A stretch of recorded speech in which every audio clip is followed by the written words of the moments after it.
word games. They've been a source of amusement for centuries, playing on the way the language can be manipulated to pronounce humorous, surprising, or even awkward results. These games often rely on puns, double meanings, and phonetic trickery, exploiting how words sound when spoken aloud, or how they could be misinterpreted. At the heart of this kind of humor is the simple yet effective joy that comes from the unexpected twist of a phrase or a name. One of the oldest and most recognizable examples of wordplay is the use of humorous pseudonyms, names that when pronounced together create a very funny or embarrassing outcome. These names have been employed in prank phone calls, comedy sketches, and public gags for a long, long time. A classic example is the name Seymour Butts, which when spoken quickly transforms into a suggestive phrase. Similarly, names like Bend Over or I'll Be Back, as in I'll be back. They play with the listener's expectations, creating an amusing and sometimes awkward moment of realization. The humor in these names lies in their simplicity and the way they force the audience to process language differently.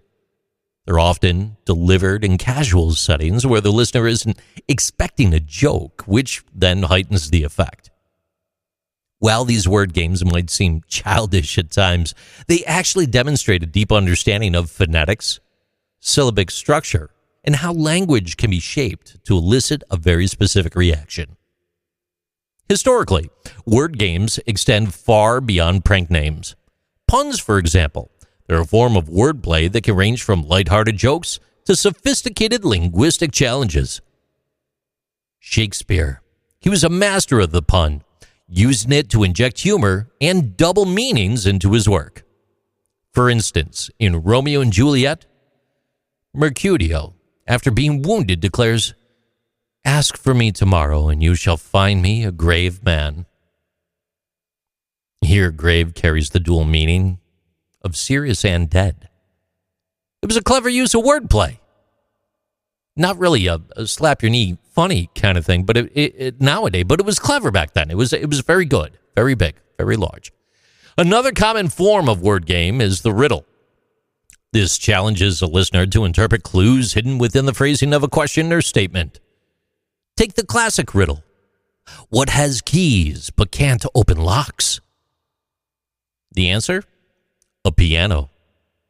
It relies on the dual meaning of the word keys, blending the physical and metaphorical interpretations.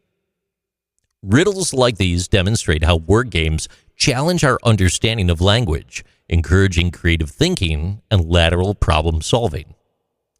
And then there's tongue twisters. They're a form of wordplay that use alliteration, rhyme, and rhythm to trip up the speaker. Famous examples like "She sells seashells by the seashore" or "Peter Piper picked a peck of pickled peppers." They force the speaker to engage with language in a physical way, navigating the complex sounds without stumbling. It's a reminder that word games can be both mental and verbal, stretching the boundaries of how we communicate. So now, as we head into the digital age, thank you, AOL dial-up. Look, these word games adapted themselves, and now the internet is full of memes, jokes, and it all relies on linguistic subversion. Autocorrect fails, for instance.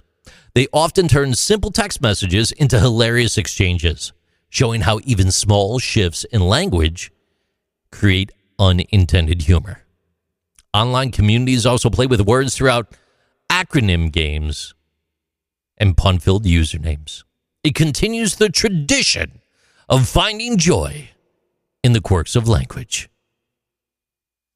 These are Interesting Things with JC.